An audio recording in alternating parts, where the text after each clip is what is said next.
Hey, welcome to Road Less Traveled. We're so glad to be here today, and we got our very special guest, Paul Roraback, and AKA PJ Bostic, going to be joining us tonight and sharing about what he's got going on. You may know him from the band Grammatrain and some other things, and so we're really excited about getting to talk with him and see what's happening. And Bry, how you doing? Pretty good. I just sent it to my place. All right, cool. All right, so Paul, we usually start off sharing some CDs that we're listening to throughout the week, trying to promote some bands and get some stuff out there. So I don't know if you were prepared to do something like that. I did. I took a picture of the last 3 albums I listened to, so I could, because you're gonna ask about the last 3, right? Yeah, Okay. sure, cool. All right, so Bri, you want to start off with your selections? I'll start off with my biased one because he's in my band. This is the Acoustic Bride. Nice. And it's autographed by Dale and Troy. Cool. It's the Snakes in the Playground acoustic version. Nice. It really is pretty cool. So when I'm working out, I'll pop that in.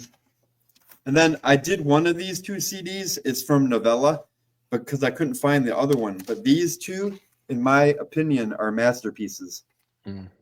Very, very, very good melodic rock.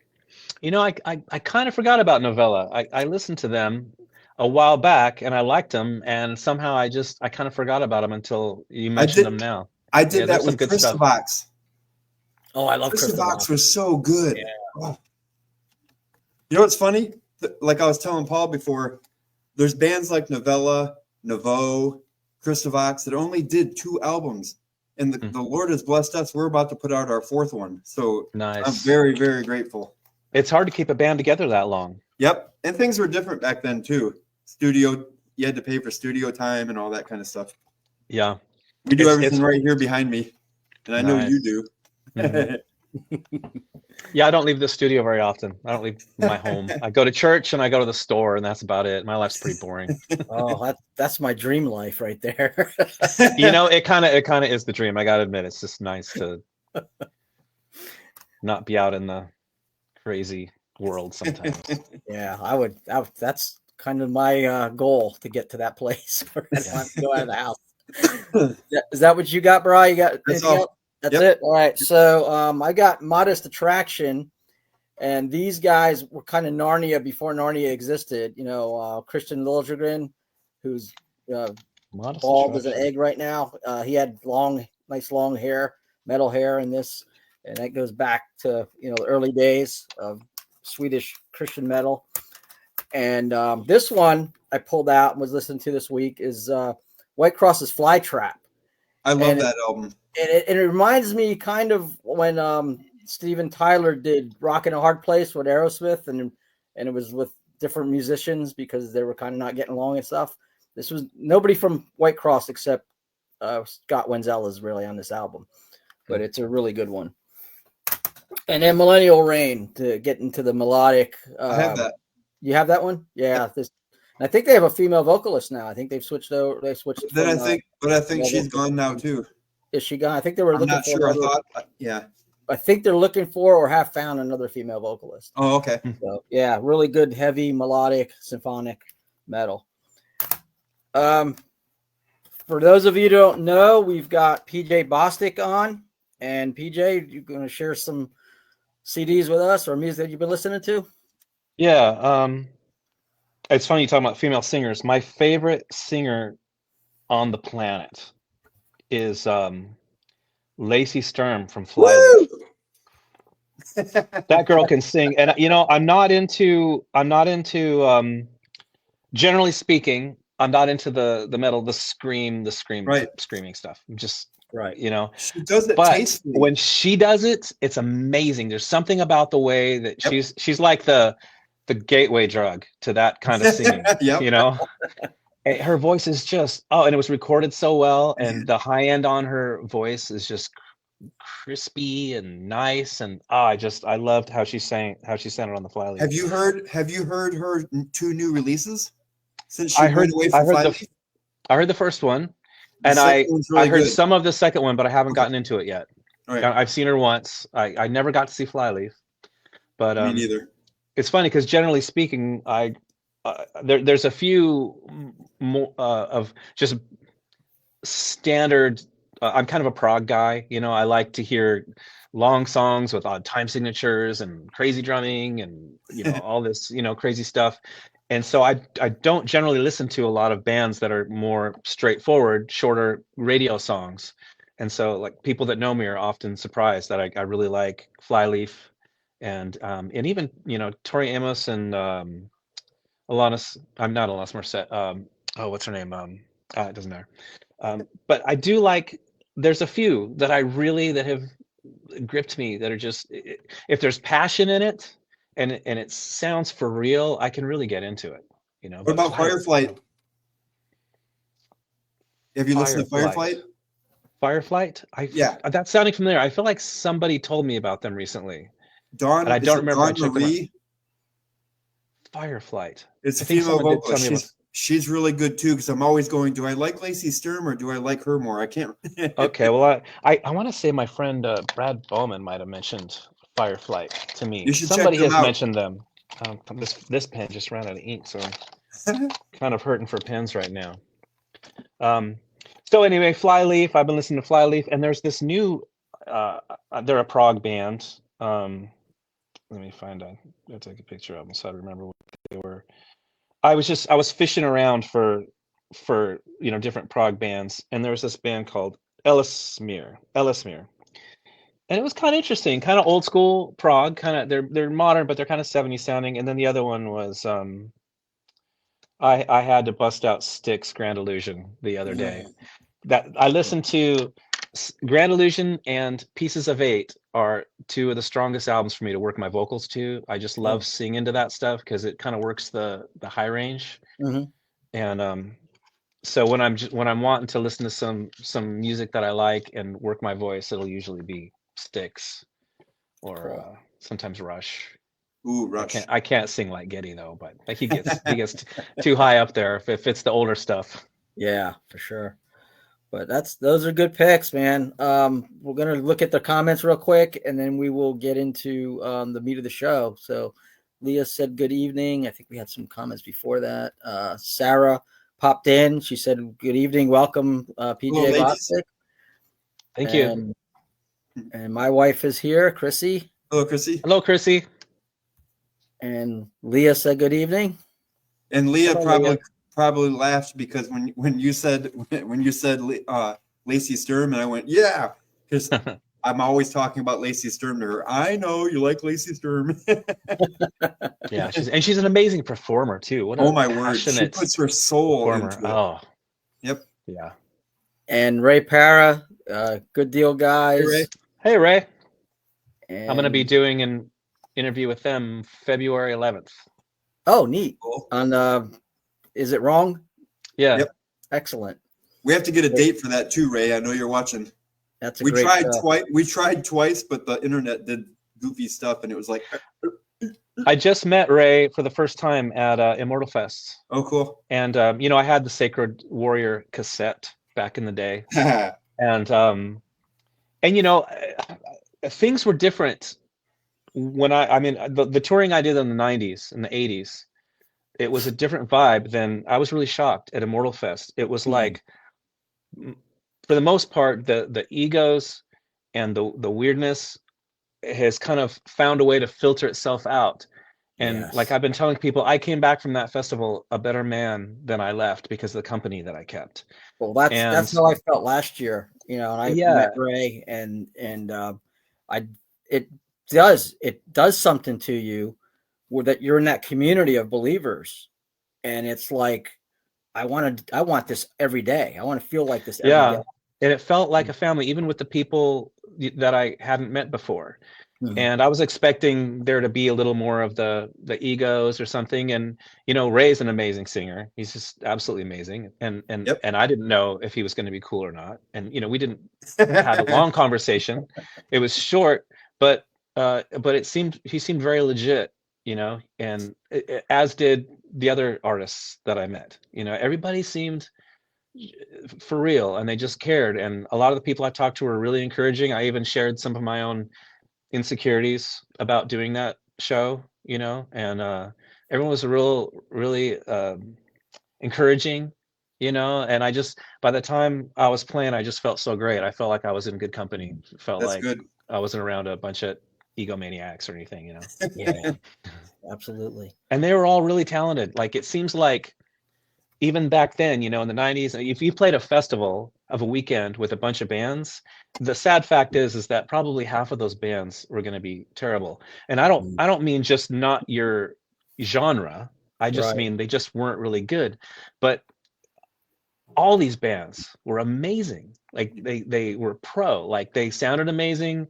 I just wasn't really used to that. It had been a little while since I had, done those festivals, and I was so pleasantly surprised. I was really wishing I had brought my 15-year-old son, just so he could witness like these great artists playing these amazing shows, and then seeing what they're like backstage. Just these really great people, Before it became Immortal Fest, it was that Blood Good and White Cross show at the BMI Center. I took my daughter to it, and it was her first real concert, and that was a really good show. Yeah, and Immortal Fest 23, I brought my son, who then was 15, and it was really cool to get to experience that with him. So next year, bring your son for sure. Yeah, I'm gonna try. Yeah, I'm gonna try and get. I missed it for 24, but I'm definitely gonna try and get out there for 25. So anyway, for those of you watching today, you may know PJ, aka Paul Roraback. Am I saying it right? Roraback? Mm-hmm. Okay. From the band Grammatrain. And you drummed for them. Did you do anything else with them? Did you write? Did you sing? I wrote the lyrics for Spiderweb was written to my daughter, and I wrote the music for Rocket Ship and Sell Your Soul. Awesome. So here's a cool thing. Spiderweb is the ringtone for my daughter. Oh, nice. My cell phone, like the last 10 years. That's awesome. So Ray's going to bed. Ray's going to bed. Night, Ray. All right. And Eric Svensson said hello. Said, hey guys. Eric. Ray paid me to say something nice about him, and so now that I've said it, he's like, okay. I just want to make sure Paul was gonna got his money's worth. Yeah. Oh, you're making money out of this? Dang it. Yeah. Yeah, paid me $50. All right. So tell us about how you transitioned from Paul Roraback to PJ Bostic, because I read a little bit about it. It seemed fascinating, and I think it would be interesting for you to share. Well, I grew up, I really loved my grandfather. And at a young age, my father and my grandfather had a falling out. And it was really hurtful to me. And so when I was 18, I told my parents that, I want to know my grandfather. I want to have a relationship with him. He hasn't been in my life for, who knows, like 10 years or something. And they said, okay. So they let me reach out to him, and me reaching out to him sort of brought the family back together. And about over the next decade or so, he flew up to Seattle, and we all met, and he told us that we're really Bostics. And I don't know the whole story. I don't know if he found out late in life too, but he wanted to pay for our family to change our name to Bostic and to carry on the family name.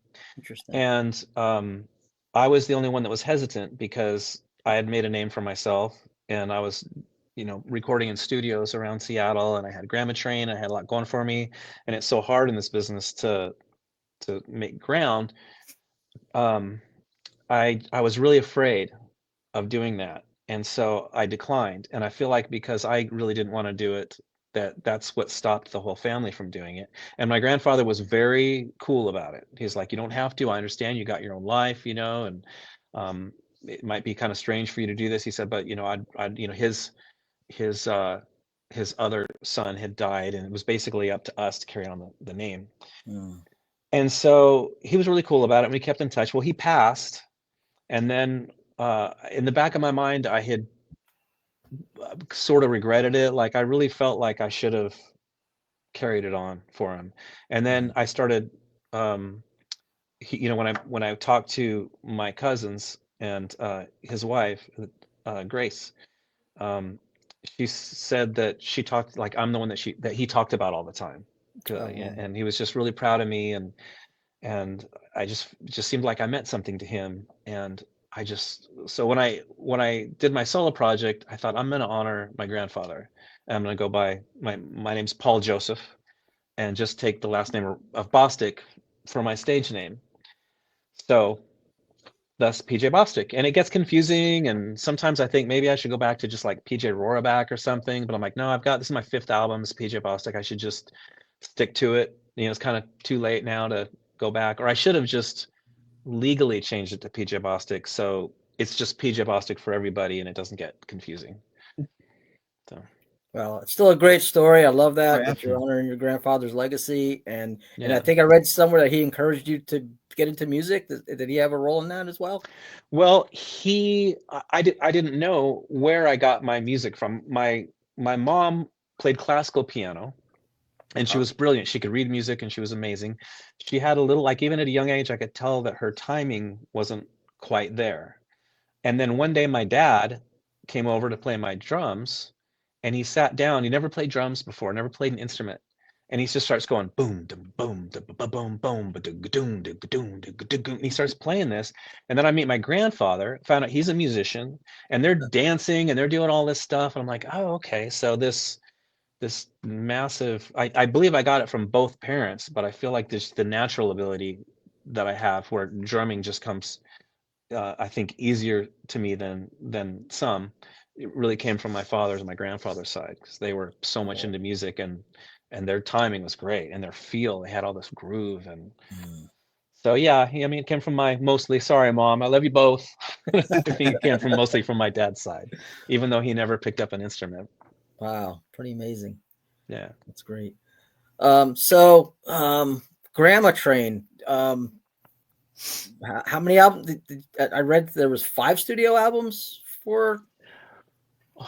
Well, we had the Clock CD, which I've got some Grammatrain news to tell you while we're on that subject. I'll get back to that. But we had a demo and then a Clock CD with some, and then so what did we do? We had the 2 studio releases with Forefront, and then a live CD in Germany with Forefront, and then 10 years later or so, we reunited and did a record and like an acoustic EP or something like that. Okay. And I think that was it for. And the live DVD. We came out with a live DVD, and cool. That was it for us. But we're negotiating with Retroactive Records, Boone's Overstock, with Matt Hunt, about potentially releasing that Clock CD with our demo on vinyl and CD. We're gonna see if we can work something out. Got to work with Forefront because they own half of our publishing, so we got to work through them, and he's going to talk to us, and if it seems like it's going to be beneficial for everybody, I know the fans would really like that. Yes, those Clock CDs were going on eBay for like $50. Wow. And people are, we only made 1,000 of them, and I've got like 4, and I would feel guilty selling one. I'd feel like I was taking advantage of somebody if I sold one for $50. So I just keep them so my kids can have one, but maybe it'll get released again on vinyl and CD, and we'll see what happens. Yeah, there's been a lot of that. They've been doing a lot of re-releases, so that'd be a good idea for that.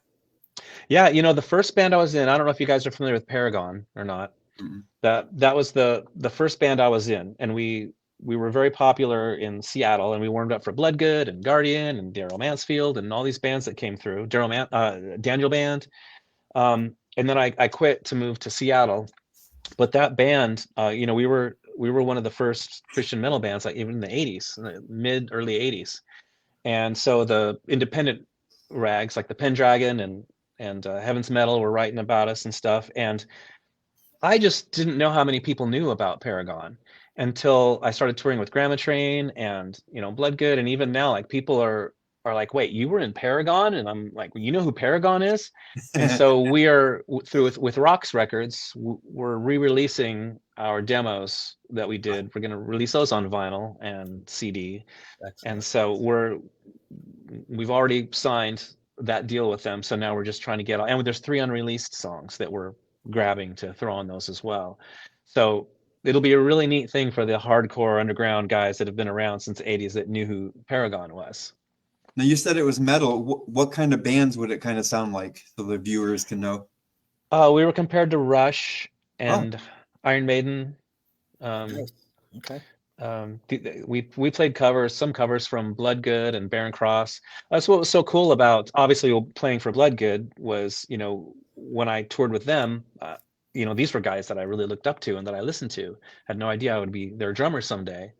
And then Barren Cross, when I had a Triton album and I had Barren Cross, and so this last Immortal Fest playing for Triton was really amazing because I got to be Triton's drummer and I'm playing with the bass player for Barren Cross, and Jim and I have become good friends, and it was just really cool hanging out with some of the guys that I listened to back in the day, especially when they just become like your family, Les and Mike Bloodgood and Paul Jackson, David McKay, and of course Larry Dean and Jim Laverde, just really great guys, good company to keep. Triton, the singer, sounds a little bit like Rush, right? Yeah. And they're a 3-man band too, correct? Yeah. That's pretty cool. Yeah, cool. And I'll tell you what, Larry Dean, that guy's heart he's all about ministry. It's like you just can't talk with him without him quoting scripture and talking about God, and it's all for real. For the first conversation that I had with him, I was like, is this guy for real? Because he's just like, hey man, praise God, man, I'm really glad. I'm just trusting the Lord. I just know you're supposed to be on board and this can be so great. Praise God. And I'm like, is he one of these lingo guys that like is so used to the lingo, it doesn't mean anything anymore? But then I got to know him. Yeah, exactly. And I'm like, no, he's legit, man. He means that. Like he's like John the Baptist. He's just so serious about what he's doing. And I really believe, okay, we didn't know what to expect when we played at Immortal Fest. And apparently the show that we did there really made a splash, show wise, but also just in here to people. Yeah. And I really believe that because he really is a humble man. I believe that God just lifted his project up because of his heart, where his heart's at, and just gave Triton something kind of special that night. But all those bands were incredible that night. So I was really taken back by how good some of those bands were. That's awesome. So I want to talk about the new stuff for sure, but how did you get into playing Christian metal, Christian music, Christian rock? What was kind of the backstory for you to get into that? I, in the 80s, didn't understand why there wasn't Christian rock. I'd never heard of anybody. I haven't heard of Bloodgood, hadn't heard of, and I asked my neighbors, like, I want to start like a Christian rock band. Like, why isn't, because there was contemporary music that I'd been listening to, Phil Keaggy and, gosh, I don't remember, but I would just put on the local Christian contemporary because that's all there was. Mm-hmm. And then my neighbors introduced me to, they gave me a Sweet Comfort band album, and that was about as close as I got to Christian rock, listening to Sweet Comfort. And then someone recommended Res Band. And I'm like, okay, this is rock. Yeah. Still not necessarily my thing, because I was really into Pink Floyd and Zeppelin and Rush, but they were a good rock band, and then I found Daniel Band and I was like, okay, and I started a band. Just kidding. And I yeah, right. And I was in a band. Paragon wasn't a Christian band in the beginning. We played Iron Maiden and Scorpions and Rush and all kinds of stuff. And we had won the Battle of the Bands, and we were very popular in our school. And then we were in this little town, Paulsbo, Washington, very small town. And there was another band that was playing at the time. My friend Scott Snyder, he was an acquaintance of mine. He's a very good friend now. And his band was playing, and they were a prog band. And so I went to go see them play. They were playing at a church, and they were actually really good. And something that was said that night, it just really spoke to me. I was already a Christian, and I was figuring it out. I was figuring out the difference between the God that I grew up knowing, which is the God that's going to crush me if I do something wrong, and actually having a relationship with Christ. And because I didn't know you could have a relationship where he would speak to your heart and bring you joy and peace, And so at this concert, something that was said, like the music drew me in. And then I was just hanging on every word, and I was like, this means something. And so I went and I told the drummer, like, I'm going to quit Paragon and I just want to play Christian music. And so while I was doing that, so I quit the band, and they got another drummer, and they were carrying on. And it was very hard for me being on the bus and hearing about these people. Oh, I saw Paragon last night and they were amazing. They played Free Will by Rush, and it hurt, you know. But then Dave Schmidt and Jeff Schrantz, the bass player and the guitar player, singer, they flipped the switch and gave their life to Christ officially. Nice. And the drummer didn't want to do that. And so I ended up back in the band. And so That's now cool. everyone's saying we're going to suck. Everyone's like, oh, Paragon's going to be terrible. They're a Christian band now. But we came around the second year and won the Battle of the Bands again in the high school. And then we won the Battle of the Bands on the peninsula, and then started warming up for all these bands. And when we did a show, we would rent a place out, and we would hire light production, massive stage production, pyro. We'd blow things up, smoke, fire, everything. Like, we went all out.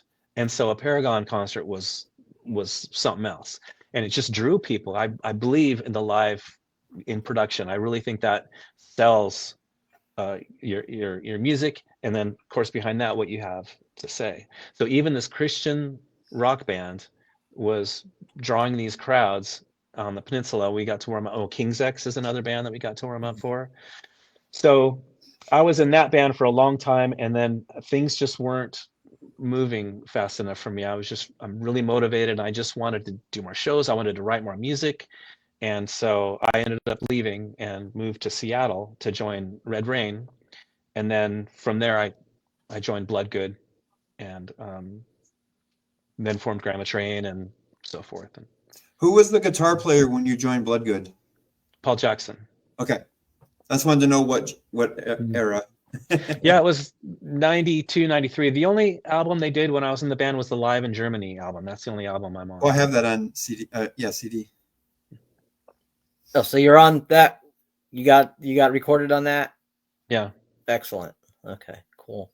Yeah, I wish they had done a record while I was in the band. Yeah. I was really hoping to be on a Bloodgood record, you know.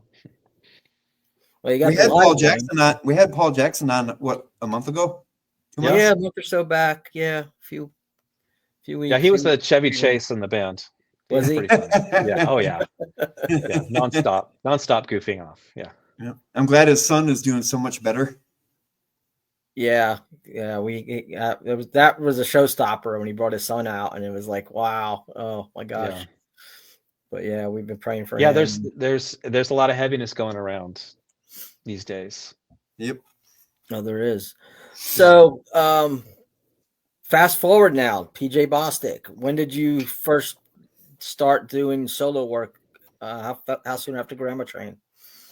So after Grammatrain, I started a band called Gideon's Press, which was a Christian band, and we changed our name for the second album to the Illustrated Band, which at that point, that album was not a Christian album. It was safe, you know, it's positive, but the singer ended up just sort of recanting his faith, I guess is the only way to put it, you know. And so after that, the band dissolved, and I found myself really frustrated because, you know, I was in Paragon, and that's the band that I really wanted to hang with and just go all the way with. You know, they were my friends from high school, and that was my dream. But I just have to admit, it just wasn't moving fast enough, so I quit. But then I joined, you know, Bloodgood, and then they break up, and then I start Grammatrain with Pete Stewart, and then that band breaks up, and then I start Gideon's Press, Illustrated Band, that band dissolves, and whenever a band breaks up, you know, the drummer is just always starting over again, and it's a huge investment, and I was tired of that, and I thought I'd hire myself out and try and pay the bills. So I did, you know, some country bands. I toured with Monty Montgomery, which is a very prestigious gig. Monty's like one of the best guitar players in the world. I was a drum tech for Terry Bozzio for a few years, setting up his enormous drum set, and that was very cool. But my walk as a Christian just started slowly. You know, for 3 years, I had left, you know, 3 or 4, basically left the Christian music industry, not on purpose, just the opportunities that came up that were paying were great opportunities. And so I went on the road, which I love being on the road. And so, but my walk just started tanking, like really bad. And I finally long story short, I came to a point to where I was like, if there's anything that I'm going to put my heart and soul in, for one thing, it needs to have eternal fruit. I don't want to just make music for entertainment and money. And there's nothing wrong with doing that. I'm not saying people can't do that. But for me, it's not good for me to be on the road without accountability.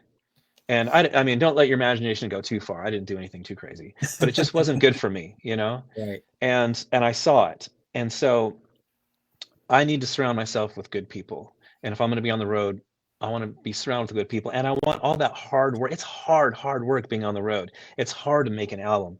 And I just want it to have eternal fruit. At the end of my years, when I'm on my deathbed, I want to know that the work that I put into all of this meant something, and it can carry on when I'm gone, and it can change someone's life forever, and that person can change someone's life, and so forth. That just really seems like the best thing for me to do.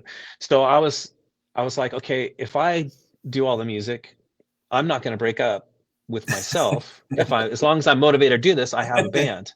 Right. And I talked to God about it, and I'm not, I mean, I'm getting better on guitar, but I have never really considered myself like an incredible guitar player.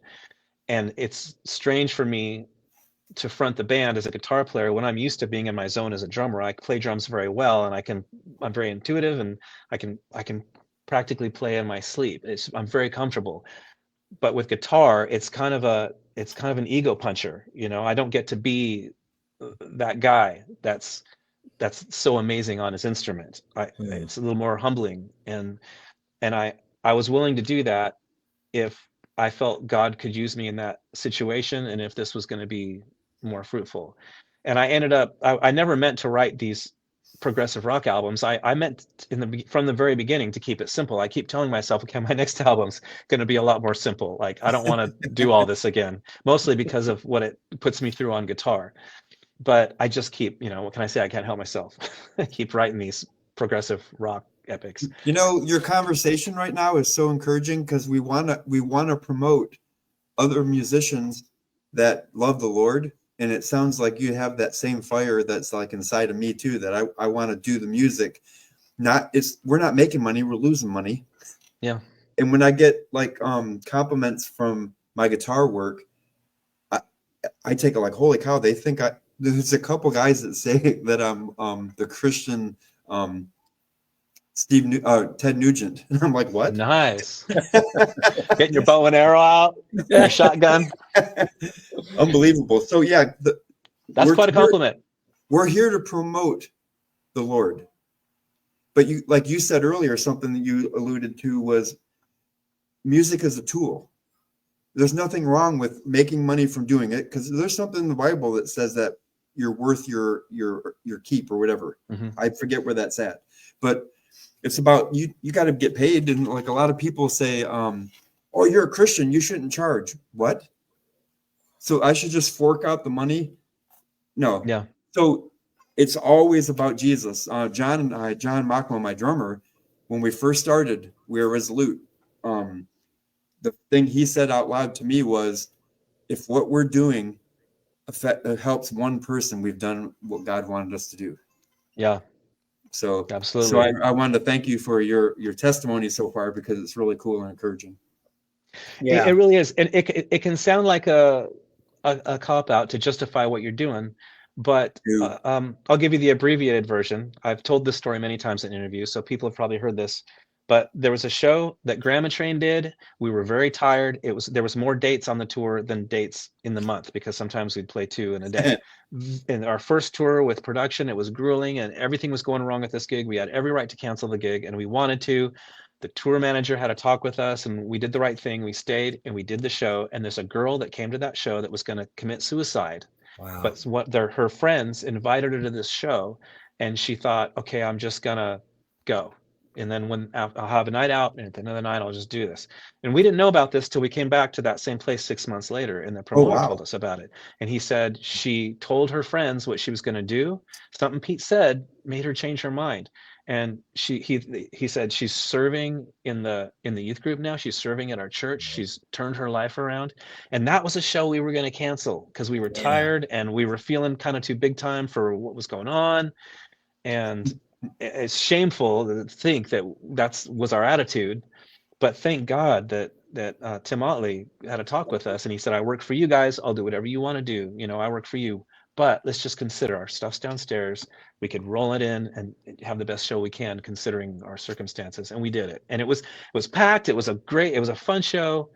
And it ended up being great all the way around. We had no regrets. But then when we found out, 6 months later, that this girl was going to commit suicide, and it was our show that saved her life. If that's all we ever did, that's amazing. And I know that we've done much more than that.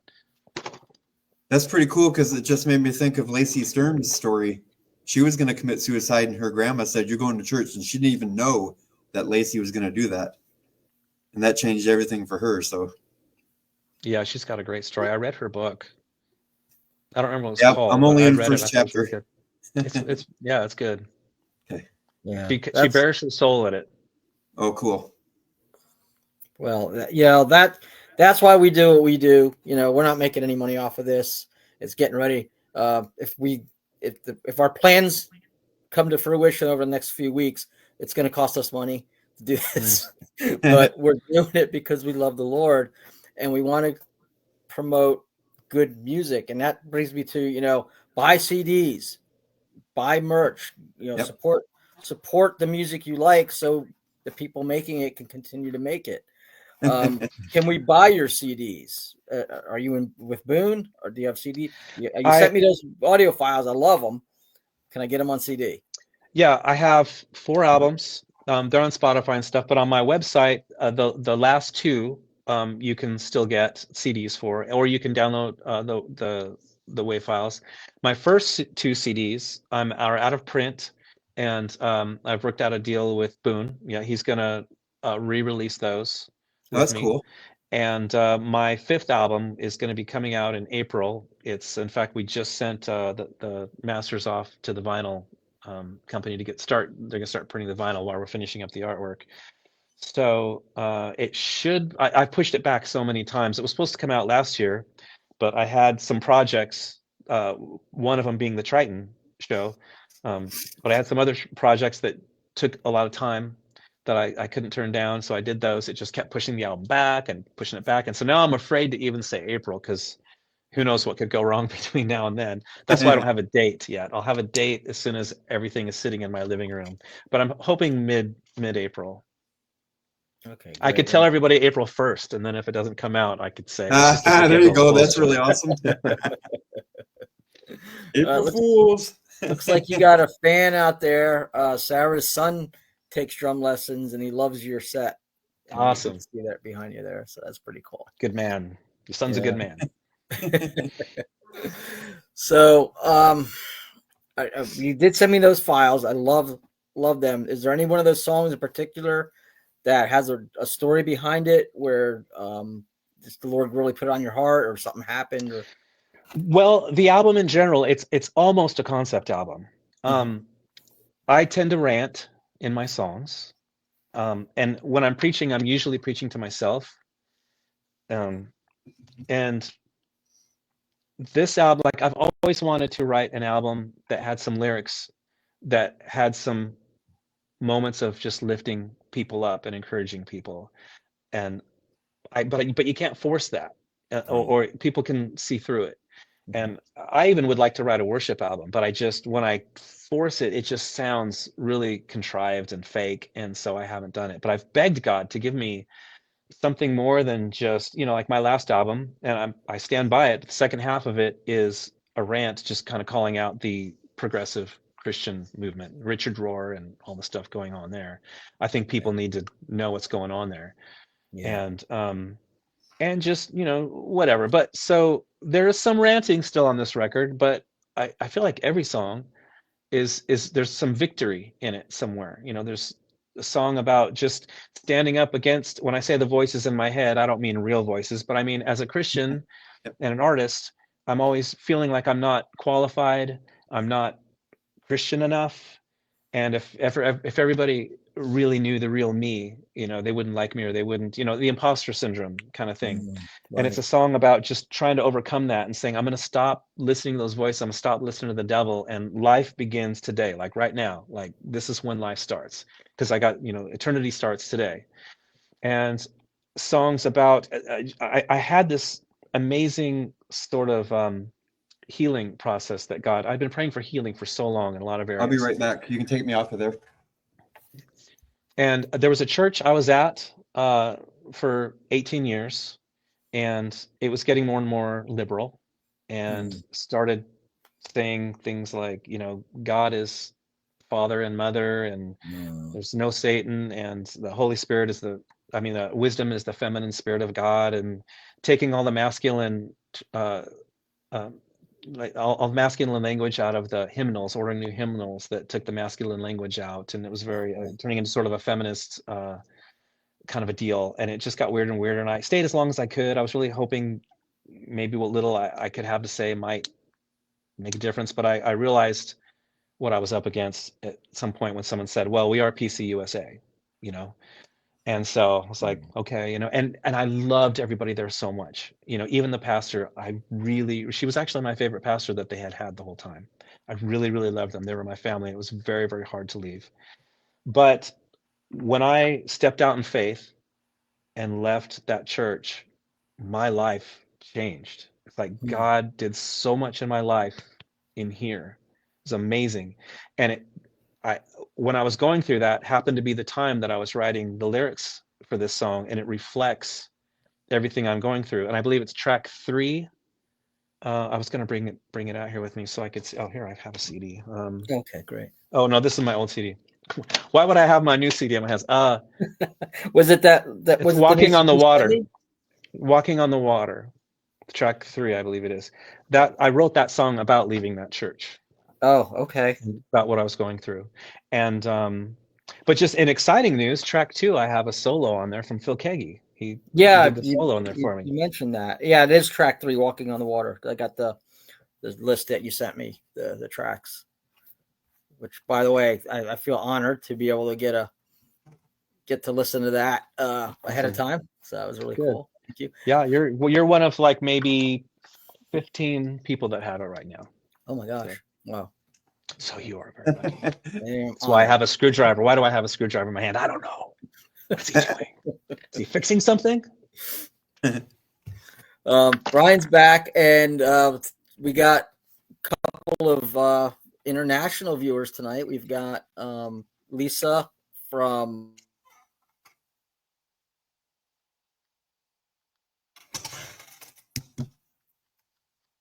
actually. So there's a Sheba Sawad. Yeah, from Nepal. Yeah. Yeah, cool. I hope I didn't trash the name. And then Paul from the Philippines. Liza from the Philippines. So that's really cool. Hey, Liza. And Paula. Hello, Liza. Hi, Liza. And Paula, my daughter, whose ringtone is Spiderweb on my phone. Nice. She chimed in tonight, and she said the way the album is being described to make me think of the Psalms, a mix of ranting and glorifying God. Yep. Yeah, somebody said this recently, and it really meant something to me. He said, "Oh, I wish I could remember what he was quoting." Yes, when David was praising God in one psalm and another psalm saying, why have you forsaken me? Both of those were a form of worship in different ways. Just being honest before the Lord, being open and honest, and a light went on when he said that. And I kind of pondered that for a while. And, we think of worship as just we go to church and we sing a praise song, and that's worship. But really, it's just in everything in our life. We're supposed to be a living sacrifice. And by being a living sacrifice, you're worshiping the Lord when you say no to something, or when you, even if sometimes you have to, when you're trying to preach the gospel to somebody, sometimes I have to admit it's more of a conscious decision to do the right thing, and it doesn't always feel natural for me. But I feel like the right thing to do is to say something to this person, anything, but just something to try to encourage them in Christ. And I believe that even is a form of worship. Just living your life day to day for Christ is part of worshiping him. Definitely. Yeah, and I never thought of it like that before, but not, and I do, when I counsel, when I talk with people that are hurting, and maybe they're a little angry with God over something and I'll tell them, be honest with God. He already knows, but why pretend like you're not angry?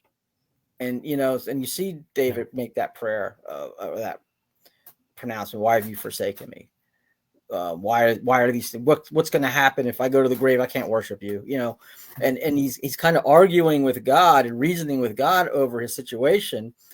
And so, and I love that you said that, because that's going to be, I'm going to add that as a component of when I'm sitting with someone that's hurting or struggling with something in their life at that moment, and say that's true worship, just being real in front of God, just laying your heart out like that.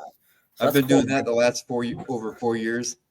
And I have those conversations with God all the time. I'm like, okay, Lord, you already know my thoughts before I speak them and all that kind of stuff, but I'm going to here I'm going to go. Kitty. But yeah, so looking at that in the context of worship, she doesn't grow, man. She's still a kitten. She's getting taller though, because she stretches now. She was like a little tiny ball of fur.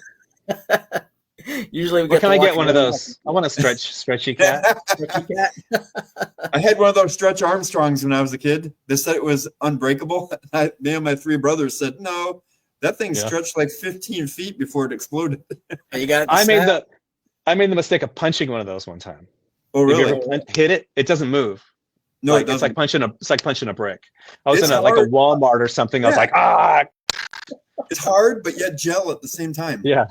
Yeah, that was like one of the worst decisions I ever made. Punching Stretch Armstrong. Josh says that he's been a fan of yours, PJ, since Grammatrain. Nice. And welcome, Joshua. He also says that this last week's been like that for him, sadly. So, that when we talk about that place of struggle, that place of being real before the Lord. And, I think of in Romans 8, where it talks about the Spirit discerns even our groans. There's times we don't even know what to pray. Yeah. So, hang in there, man. And like I always say, we're available. Hit us up on Messenger. And I've been praying for you, Joshua. So yeah, keep stay right with the Lord, because through the sorrow is when we really grow too. So yeah. The one song "Healing Comes Tomorrow" on this new record. Sometimes I find myself down and I just can't hide the sorrow, but I'll survive my desperate hour. That's one of the choruses in one of the songs on the new record, and that was just part of this healing process I was going through. And I still have my pain and my sorrows and all that, but I do have faith that these things are going to heal. And whether it's, in this life, might sound like a cop out again, but it's just true. Like, God doesn't fix everything in this life, but it's not about this life. People save up their whole lives so that when they're 70, they can go on a vacation or something. But how often do we ponder like eternity?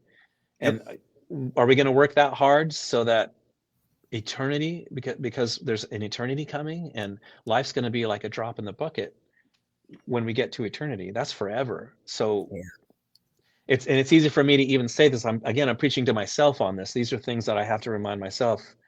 I don't live in that place all the time of just, I'm saving up for eternity. I have to remind myself those things as well. Yeah, and so keeping eternity in focus, how does that shape your daily life or your ministry, especially in those times where you're hurting and struggling? Yeah, that's the hard part, right? When we're struggling and when we're hurt. Mm-hmm. It's harder to have faith when things are not going right. It's easy when you see the things that God's doing in your life, when you see the healing he's brought, or he provided your mortgage, or those kind of things. But when everything's going sideways, it can be really hard. And that's where reading the scriptures are so important, and being in good fellowship is important, because you need the encouragement of others. You need the prayers of the people around you, and you need to have the word in your head so you can remember some of the what's the word I'm looking for? Some of the really encouraging treasures that are in scripture that can get you through those times if you just believe it. It's like we have this book to help us get through life. Let's trust it. And one of the best decisions I made, and I'm no scholar, but the last 10 years or so, I decided, it was about 10, 12 years ago, I wanted to know where this Bible came from. I believed the Bible, but I was kind of scared of what I was going to find. Is this legit? Is it really the telephone game? And so I did all this research all the way back to, the 1st and 2nd century, and I was pleasantly surprised at how accurate this book is, and that I can believe it. It's not the telephone game, a translation of a translation of a translation of a. It's quite the opposite. It's the most accurate history book that we have on the planet by far, and we can trust this Bible. And so I do. I trust this Bible. I trust this is just. These people simply wrote these things down, and now we can read them from their perspective, and they were guided by the Holy Spirit, and we can trust it. And if you can get in that place, that can really get you through some tough times. Definitely. Yeah, absolutely. and that's the key. You said read. If we're not in the Word, filling ourselves up with it, God's not going to supernaturally give us verses we've never read. I mean, he could, but I don't think he's gonna. But if you read that, and you may not make a note of it, it may not even be something that registers to you, but down the road, when you hit something and that verse comes to you that God brings to your memory. Yep. Remember you read that? Yeah. And so I love that you said that. Sarah said to store up treasures in heaven, and that the Holy Spirit will never contradict the written word. Yeah, exactly. Yeah. And Gene says, God is good, and all the time. Good. So, and the reliability of scripture, they, in the Dead Sea Scrolls, what did they find out in the 1940s? They dug those up in a cave. What an amazing find that was. Yeah. They found the scroll of Isaiah that was 1,000 years older than anything we already had. And it was identical. It was accurate. Yeah. It was perfect. So, got another fan on there. Brian says Paul is one talented musician, super cool guy, and it was really cool to finally meet him at Immortal Fest. So there we go. And I have to agree, you are a very cool guy, and I'm really enjoying having this time that we're spending together. This is really good. We're getting close to the top of the hour, and we usually try to go an hour. So we know something's coming out in April. You got any shows coming up? Anything after Mortal Fest? Anything planned? No, I'm nursing. I have my shoulder I thought it was a torn rotator cuff. I do have a little tear, but it's a frozen shoulder. It's got to run its course. I'm about 2 months in. Excruciatingly painful. I can't play this kit. I can play at church if I'm careful.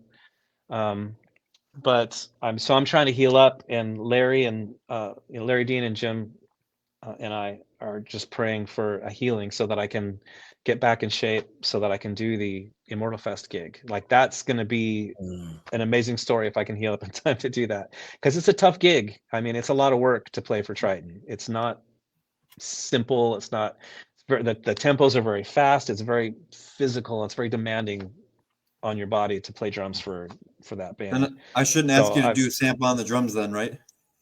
No, not anytime too soon. My arm might fall off if I do that, but I'm praying, and I've recently went from really feeling sorry for myself and kind of having a pity party to, it was a conscious decision, but I knew it was the right thing to do. Just be grateful in all things and say, okay, God, where are we going? What do you want me to do now? If obviously I can't do what I had planned on doing out here, so whatever you want, I just need to know that it's you, and that's the direction I'm moving in. And it's funny because I just recently talked to Michael Fian from White Cross, and we chatted for a while because he's going through the same thing. He's got in fact, lift him up in prayer, please. He's got a lower back. He's got a sciatic nerve thing going. His right leg is kind of out of commission. He's in a lot of pain. Oh boy. And I'm not quite there with my lower back, but I'm borderline, so I got to be careful. But it's been killing him like these last few months. He's like, we were both sharing that we're just questioning, like, who am I if I'm not playing music? This is just about all I've done since I was a teenager. And it can really rattle you when suddenly, your wife's having to help you with everything. Your wife's like, he's a beast on the drums too. He is. And I'll tell you what, man, he's one of the greatest people in the industry. He's an amazing character. He did one song for us. So it was really good. Did? Yeah. Nice. It's on our second album, Only Human, and it's the song 3 Days Later. Cool. Yeah, he's good. Yeah, he's a smoking drummer. Yeah. Well, I met him when I was in Bloodgood. We met in Texas. We were doing a show, and Dave McKay and I sat up. Everything was put away, and we just sat up and talked with Michael and the bass player to the wee hours of the morning. We just really connected.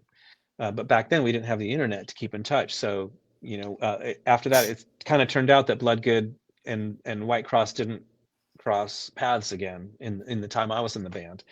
So I didn't get to connect with him again. But then touring, how did I end up reaching out to him again?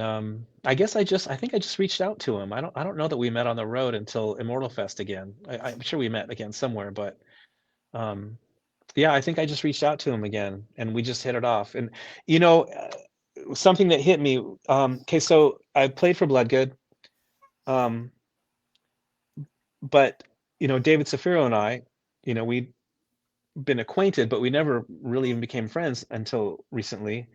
And gosh, I'm feeling really terrible because I'm forgetting the name of their drummer that passed, and I should not be. I'm terrible with names, but I should know his name. Please help me out before I make a bigger fool out of myself here.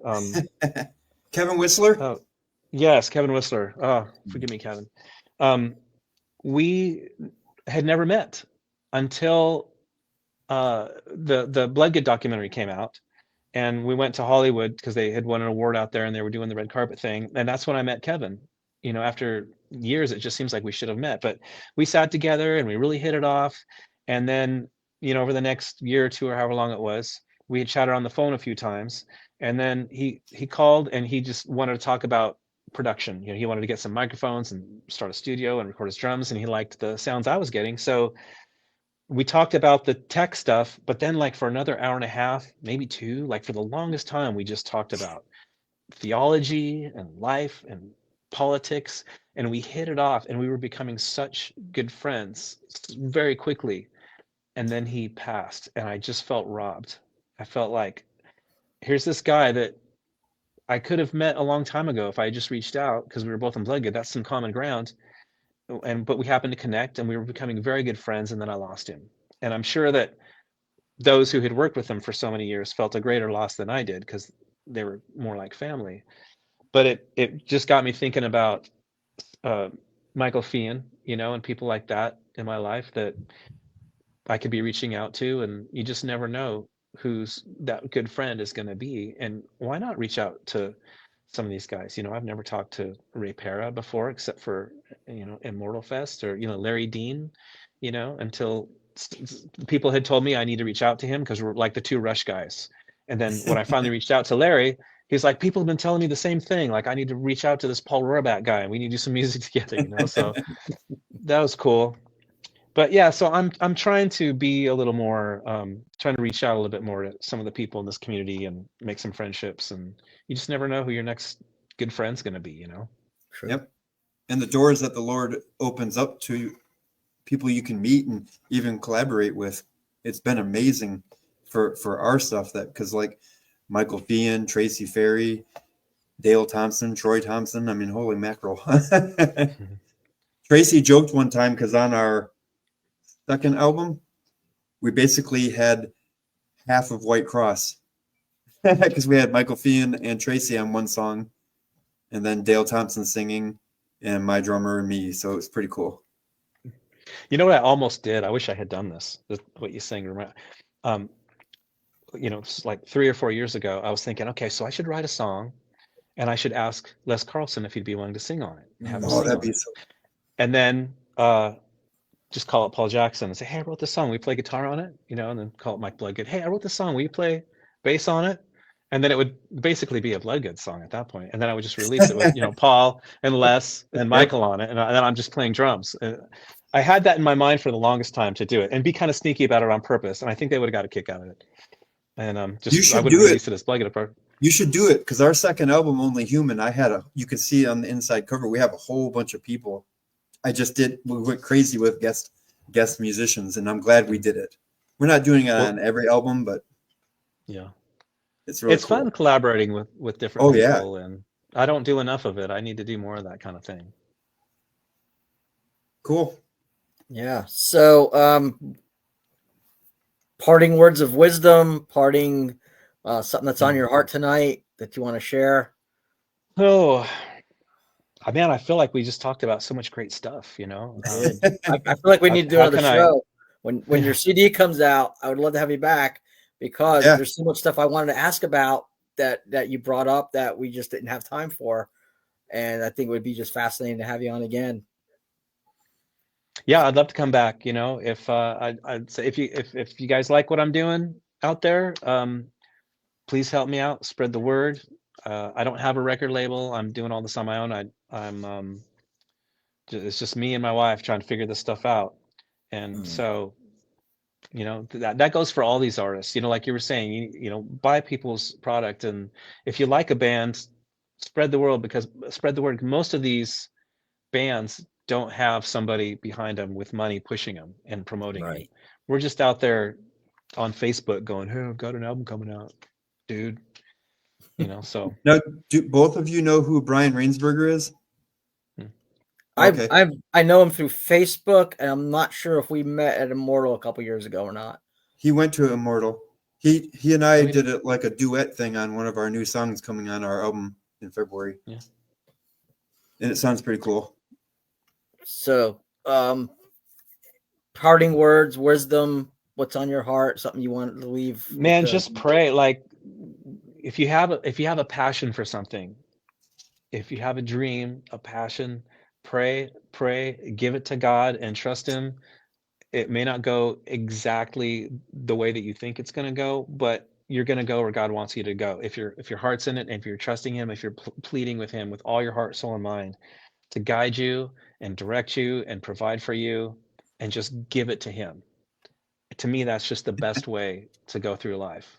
Whether you're a musician or a painter, or you want to go be a welder, or whatever it is that's on your heart to do, I really believe that there's something that God puts in us, gives us these gifts, and he gives us these passions for a reason, so that we can use them to glorify God.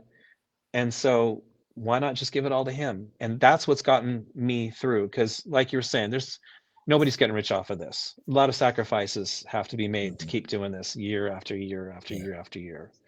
And every album, every year, I go back to the Lord, and I'm asking God, can you just show me if I'm supposed to keep doing this, because it doesn't make sense. Can you just give me some sort of a sign or something? And recently the Lord, indirectly, I felt like he kind of spoke to my heart, but I felt like if I had a conversation with the Lord, I feel like he would say, Paul, have I ever told you to stop? Because he does tell me if I'm making a decision, or if I'm doing something that's not going to be a good idea. He's sort of trained me like a dog to know. Sometimes I get this feeling from the Spirit saying no, even if it's something that makes sense to me. I've gone against that too many times and paid the consequences for that I know that that's God telling me, don't do this. It's not a good idea. And he's never told me to stop. I've never had that feeling with my music and moving forward. Isn't it cool? Isn't it so cool that you can do music as part of a ministry to reach the lost? Yeah. It's just so cool. Music is powerful. Music is really powerful. You can destroy lives, or you can change lives. Yep. And I would rather change lives. I mean, there's some artists out there that have to live. Go ahead. You write all your own lyrics, right? Yeah. Do you find that sometimes when you're going through something, that a song you wrote convicts you, and you're like, absolutely. Okay, thank you, Lord, because a lot of my songs are about what I've been going through, and so hopefully it helps people, because I know everybody has a story, and there's a lot of pain and hurting people out there. So because you're a human, and so there will be other humans out there. It's that it can fail, in my opinion, because you don't know if anyone's going to like it. But if you write music that you want to listen to, I'm a human with ears. I like things. Someone out there will like it. There's going to be somebody out there, another human being, that's affected by this the same way. But like I said earlier, a lot of the preachier songs, I'm not super preachy, but if I do get a little preachy, I'm preaching to myself. And I can't tell you how many times I'm listening to something I wrote and going, wow, man, I need to listen to my own words. I need Same to here. remember that I wrote that. So. Yep.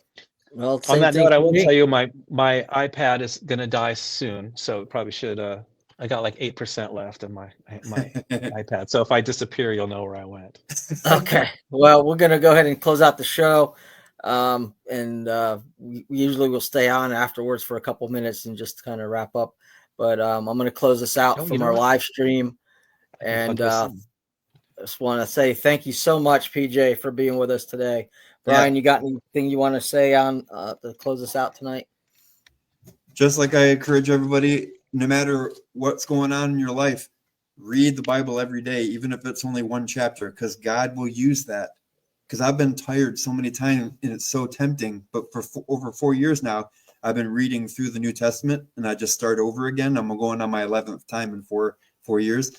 Even if I'm dead tired, I still read the chapter. And you know, it's funny, pretty humorous.